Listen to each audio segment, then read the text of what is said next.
Hello, dears, and welcome to this week's Mars Musings on the topic of the masculine and feminine.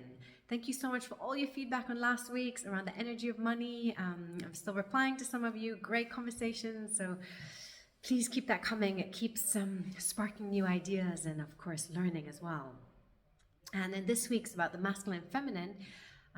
With the full moon and the structure that I'm really proposing to women in a cyclical feminine way of working, it just feels so aligned to look at it because there is the feminine flow, there is the natural cycle and the moon, and at the same time, how do we get things done?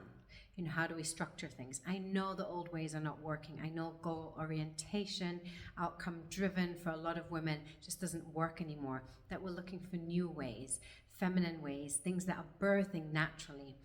And so the cyclical way of working has just kind of brought the two together because I know a river without riverbanks becomes a swamp. So it doesn't flow anywhere. At the same time, if we've got too much of that, we just end up being engulfed. And I know a lot of women are currently leaving the current systems and not able to function, really finding that feminine flow, receptive moments of rest to be able to integrate and keep moving. And so I'm proposing the cyclical way of working, which I'm going to send you the handout if you're interested. Please comment below of how we can integrate our projects in this way.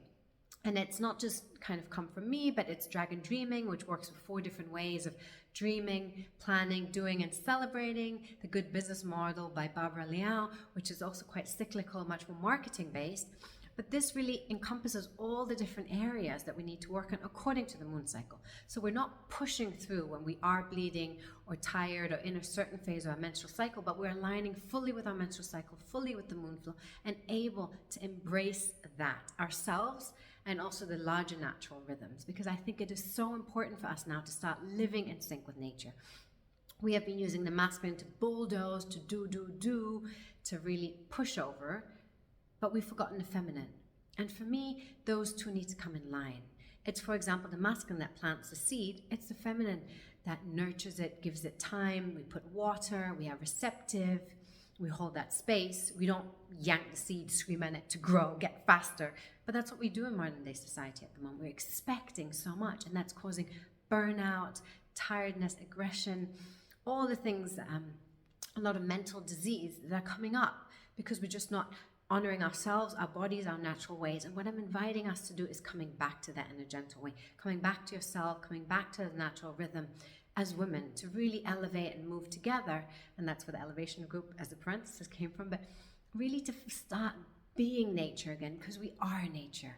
So we've disconnected ourselves from being in cities and these busy lives and bringing that back in a certain way, which is the connection back to the moon cycle, which is connection back to our own cycle. And so if this resonates in any way, if you are working on your project, the full moon is always an illumination time for me, letting go of the old ways, inviting in the new.